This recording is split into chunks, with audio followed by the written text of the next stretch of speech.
It was the strongest signal I ever saw. We tried to think of how could this be a fluke of some kind. We had never seen anything like that before. This really is a very strong narrowband signal that did not come from some natural source. In searching for ET, the WOW signal is the best candidate that's ever been seen. It remains unexplained. Is it equipment malfunction? Is it some planet or star or something? No. If it turns out the WOW signal is a real thing, that would be one of the most important discoveries of all time. Bonjour à tous. Et si un jour, en écoutant l'immensité du cosmos, nous avions entendu un message venant de l'inconnu? Un message que nous avons peut-être ignoré, ou pire, manqué. Depuis des millénaires, l'humanité rêve de découvrir d'autres formes de vie intelligente.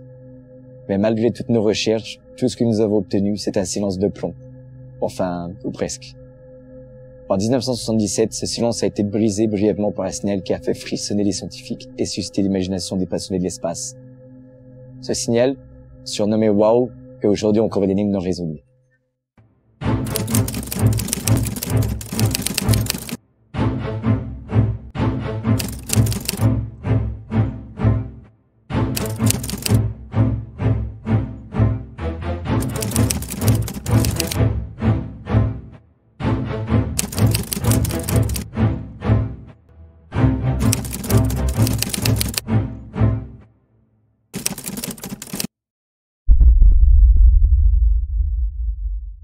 Nous sommes le 15 août 1977, dans une paisible nuit d'été aux États-Unis.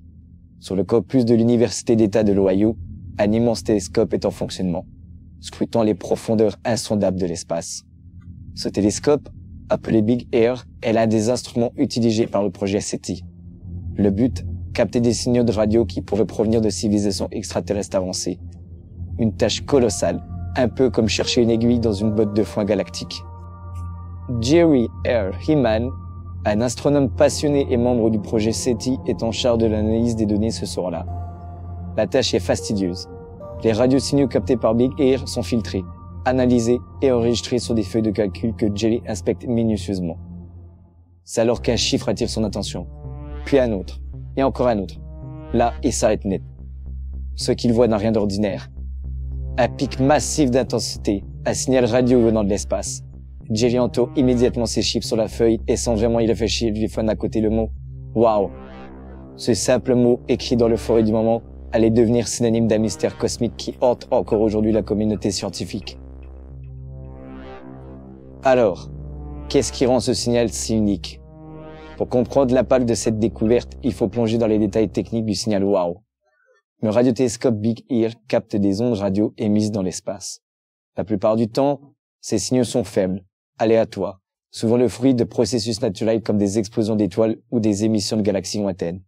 Mais ce signal-là est différent. Premièrement, sa fréquence.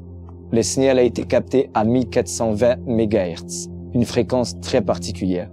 Cette fréquence correspond à l'émission de l'hydrogène neutre, l'élément le plus abondant de l'univers. C'est une fréquence dite universelle, utilisée en radioastronomie pour écouter le cosmos. Pour ce faire, il suffit d'émettre sur cette fréquence pour que la mécanique vibratoire de l'hydrogène neutre transporte le signal à travers l'espace. Si une civilisation avancée souhaite être entendue, elle utiliserait probablement cette fréquence, sachant qu'elle sera reconnaissable pour toute autre forme de vie intelligente. Deuxièmement, sa puissance. Ce signal était environ 30 fois plus intense que le bruit de fond spatial habituel. C'est-à-dire que pendant 72 secondes, il a dominé toutes les autres sources d'émissions radio captées. Un tel signal avec une telle force est très inhabituel dans l'espace. Enfin, l'origine du signal. Il provenait de la constellation du Sagittaire, une région vide de toute étoile notamment à proximité. Pas de planète connue, pas de système solaire proche, rien qui puisse expliquer l'émission de ce signal, ce qui le rend d'autant plus mystérieux. Après ces 72 secondes, le signal disparut. Plus rien, ni avant, ni après cet instant. Jerry Heeman ainsi que d'autres astronomes ont tenté de le redétecter à plusieurs reprises dans les semaines, les mois et même les années qui ont suivi. Mais le silence cosmique était absolu. Ce signal était un événement unique. Mais pourquoi? Certaines théories avancent que ce signal pourrait être un phénomène naturel rare que nous n'avons tout simplement pas encore compris.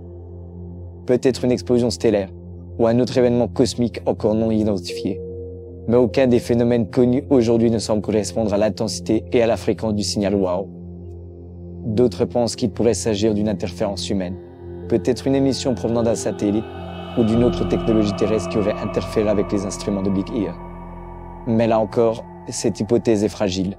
La fréquence de 1420 MHz est strictement interdite aux transmissions humaines, justement pour éviter de telles interférences avec les recherches astronomiques. Et si le signal WOW était en réalité un message, une tentative de communication provenant d'une civilisation extraterrestre avancée? C'est l'une des hypothèses les plus fascinantes, mais aussi les plus controversées. Certains scientifiques, comme Paul Davies, affirment que si une civilisation lointaine voulait nous contacter, elle utiliserait probablement une fréquence aussi universelle que celle de l'hydrogène neutre. Ce signal pourrait être une autre manière de nous dire « nous sommes ici ». Mais pourquoi ne l'avons-nous entendu qu'une seule fois? Si une civilisation voulait se faire entendre, ne serait-elle pas plus insistante? Peut-être avons-nous manqué d'autres tentatives de communication, ou peut-être que cette civilisation ne pouvait envoyer ce signal qu'une seule fois. Peut-être que c'est un message désespéré ou une transmission accidentelle. Ou peut-être il y a tout simplement rien d'autre. Une tentative unique, perdue dans le vide infini de l'univers. Depuis 1977, des générations de chercheurs ont tenté de percer ce mystère. Mais à ce jour, aucune explication définitive n'a été trouvée. Le signal WOW reste un cas unique dans l'histoire de la radioastronomie. Un mystère que personne n'a su résoudre. Et pourtant, il continue de nous fasciner. Chaque année, des scientifiques réexaminent les données. Des passionnés se plongent dans les théories les plus folles et des artistes s'en inspirent pour raconter des histoires d'univers parallèles, de rencontres du troisième type et de civilisations perdues. Un jour peut-être, nous capterons un autre signal. Ou peut-être avons-nous déjà une autre réponse, mais nous ne l'avons pas reconnue pour ce qu'elle était. Le signal WOW continue de défier les explications, résistant à toutes les théories rationnelles que nous avons pu proposer. Il représente l'un des rares moments où la science se heurte à l'inconnu. Un instant où nous avons peut-être croisé quelque chose de plus grand que nous. Un signal perdu dans l'immensité de l'univers qui, malgré toutes les avancées de technologie, n'a jamais été répliqué ou même expliqué. Peut-être qu'un jour nous parviendrons à résoudre cette énigme. Peut-être qu'un autre signal, plus clair, viendra répondre à nos questions. Mais pour l'instant, le signal WOW reste un appel poignant de tout ce que nous ne savons pas encore sur le cosmos. Un rappel que dans cette immensité noire, il y a encore tant à découvrir, tant à entendre. Quoi qu'il en soit, le signal WOW nous rappelle que l'univers est encore plein de secrets, et que parfois les réponses que nous cherchons se cachent dans le silence, ou dans un simple signal perdu parmi les étoiles. Même s'il paraît évident que l'homme scrute les étoiles, savais-tu que nous envoyons aussi des messages à travers l'espace dans l'espoir de recevoir une réponse? Le 16 novembre 1974, l'humanité a lancé un message vers l'infini. Depuis l'observatoire d'Arabico à Porto Rico, un signal radio a été émis, contenant des informations cruciales sur nous, notre planète et la vie sur Terre. Ce message, conçu par des esprits brillants comme Frank Drake et Carl Sagan, a été envoyé vers l'amas d'étoiles M13, à 25 000 années-lumière de distance. Mais que contient ce mystérieux message? Des nombres, des éléments essentiels à la vie, la structure de l'ADN humain et même une figure représentant un être humain. Un véritable portrait codé de l'humanité, lancé comme une bouteille à la mer cosmique. Le message d'Arecibo est plus qu'un simple test technologique. C'est un appel, un cri vers l'inconnu, avec l'espoir qu'un jour, quelque part, quelqu'un ou quelque chose réponde. Dans la continuité d'Arecibo, deux pionniers ont pris le risque de voyager vers l'inconnu. Les sondes Pioneer 10 et Pioneer 11. Lancées par la NASA dans les années 70, elles portent un message secret destiné à d'éventuelles civilisations extraterrestres. Chacune d'elles est équipée d'une plaque gravée de symboles et d'images. Un homme et une femme, notre position dans la Voie lactée et même la structure de notre ADN. Ces plaques sont un langage universel déclarant « Nous existons, voici qui nous sommes ».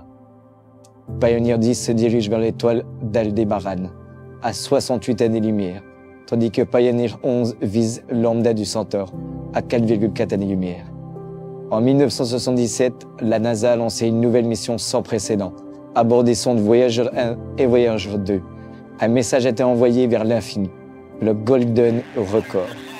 Ce disque, conçu par Carl Sagan, est un véritable portrait de l'humanité, destiné à d'éventuelles civilisations extraterrestres. Mais que contient-il? Des sons de la Terre, des morceaux de musique venant des quatre coins du monde, des salutations en 55 langues et même des images montrant la vie sur notre planète. Mais pourquoi envoyer tout cela dans un espace infini et silencieux? Les sondes voyageurs sont aujourd'hui bien au-delà de notre système solaire, dérivant vers l'inconnu. Ce message immortel continuera de voyager pendant des milliards d'années et peut-être qu'un jour, quelqu'un l'entendra. Prenons un instant. Depuis toujours, les hommes ont été attirés par les étoiles, les utilisant pour s'orienter en mer ou sur terre. Ils les dessinaient en constellations et les élevaient au rang de dieux. Dans les religions orientales, comme l'hindouisme ou le bouddhisme, il est même fait référence à des chariots de feu volant dans le ciel. En se rapprochant de notre époque, on observe que les religions monothéistes ont elles aussi un point commun. Des anges qui descendent du ciel pour guider l'humanité sur le droit chemin. La question que moi je me pose est la suivante. Que se passerait-il si des civilisations anciennes étaient confrontées à des technologies modernes? Imagine-toi, il y a 3000 ans, tu travailles dans un champ, ta charge tirée par des bœufs, préparant la prochaine moisson. Tout à coup, un bruit assourdissant déchire l'air et une lumière aveuglante surgit du ciel. Tu restes immobile, les bras ballants, car ce que tu vois est inconcevable. Une fusée marquée SpaceX atterrit devant toi. Là, tu te diras sûrement que c'est absurde, et tu auras raison. Mais imagine, juste un instant, que cela se produise. Ne verrait-on pas par là être un nouveau culte, dont la divinité serait appelée SpaceX? Pour ma part, je trouve fascinant de constater que tant de civilisations différentes, avec des croyances diverses, partagent toute cette idée de divinité qui vient du ciel. Comme si, depuis toujours et en tout temps, l'humanité cherchait ses origines et son passé. Voilà, c'est la fin de cet épisode. Et toi, qu'en penses-tu? Donne-moi ta théorie en commentaire. Si la vidéo t'a plu, n'hésite pas à mettre un like, ça m'encouragera pour les prochains tournages. Abonne-toi et active la cloche pour ne rater aucune de mes prochaines publications. Et comme on dit chez moi, allez, ciao ciao!